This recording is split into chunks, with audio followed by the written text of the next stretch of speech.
За мэдээж олон одоо спортын төрлүүдээр олон хүүхэд залуучууд энэ цаг үед хичээллэж байгаа. Тэгэхээр өнөөдрийнхөө одоо олон улсын хүүхдийн эрхийг хамгаалах өдөр зориулсан багууд нэвтрүүлгийнхаа тусгай дугаарт манай редактор, орчуулагч редактор Ерөөлтөн бэлтгэсэн тамирчин хүүхдийн талаар бас оруулжлагыг хүргье.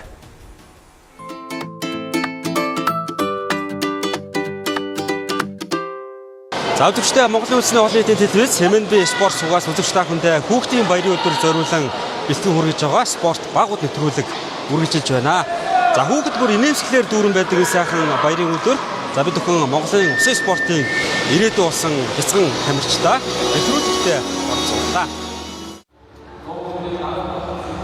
Усан сангийн цэнхэр мандал мярилцсан, хүүхдүүд шуугилсан хөгжин. Инээдхүүр дунд нэгэн бяцхан тамирчин гараандаа гарахаар гарч ирлээ. Энэ нь түүний анхны тэмцээн. Анх удаа гэдэг нь айдас биш ээ. Харин хамгийн сайхан эхлэл байдаг. Түүний хувьд энэ бол зүгээр нэг тэмцээн биш. Өөрийгөө нээж, зориг гарган, мөрөөдөлтөө нэг алхам ойрцсон мөчүүлээ. Намайг Гэвсэн гэдэг 111-р сургуульд сурдаг. Би мөсий болон өөрөөр уралддаг. Анхандаа айдаг байсан. Тэгж байгаа зүгээр болсон. Харин ээж зүгээр оруулсан. Намайг сайн сүлжүүлдэг. Хүүхдийн баярын энэ өдөр сонгой хайрхан дүүргийн усан спорт сургуулийн төвд нэгэн онцгой агшин тохиолов. Тэмцээнийг анхааралтай ажиглан шудраг өрсөлдөөнийг сахиулж байгаа энэ хүн бол Монголын усан спорт сонирхчдын холбооны улсын шүүгч Аюуш. Харин усан мандал дээр хөнгөн урагшилж байгаа бяцхан усан цэлэгч. Түүний охин Хулан билээ. Ээж нь усан цэлэлтийн тамирчин байсан учраас охинооч энэ спортоор хичээллэхээр шийдсэн байна. Тэмцээний усан замд гарсан анхны мөчөөс хүүхэд зөвхөн цагтай уралддаггүй. Зориг, сахилга бод, дэвчээр хатуужил, багш дасгалжуулагчийн хөдөлмөрийг үнэлж сурах хамгийн чухал туршлагыг олж авдаг билээ. Усан цэлэлт гоё гэдэг энэ усан тунгалаг хаа. Би заавал нэгт орно. Хүүхэд насны мөрөөдөл жижиг мэт харагддагч. Яг тэр мөрөөдлөөс ирээдүйн хавууд төрөлддөг. За Хулангийн маань бас одоо анхны тэмцээнд оролцож байгаа. Үүнээс гадна 6 дугаар сарын 1-ний өдөр Хулангийн маань одоо төрсөн өдрийн баярын өдөр нь тохиож байна. Ингээд хуландуудаа MNB спорт суугийн ах эгч нараас нь бяцхан арын бэлэг гардуулъя. Дүүдээ амжилт хүсье.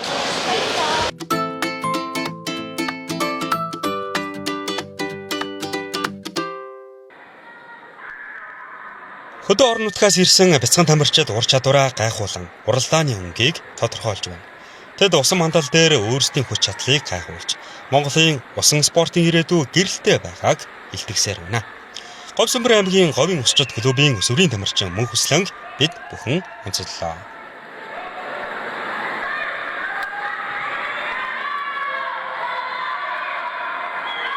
Ингээд таньдаг нэг сэдэн засаг гэдэг тэмцээ болсон. Усан спортоор хэддэг жилдээ хичээлж байна? Хизээнээс хичээлэх болов? Нэг жил одоо хичээлж байгаа. Өмнө жилийн 9 сараас хичээлж гисэн. Анх яагаад энэ спортоор хичээлэх болсон бэ?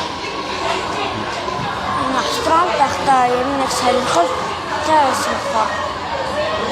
Хамгийн анх одоо усан спортоор хичээлгээд айж аваа, сандарч аваа чам ямар санагдаж байсан бэ? Гайгүй.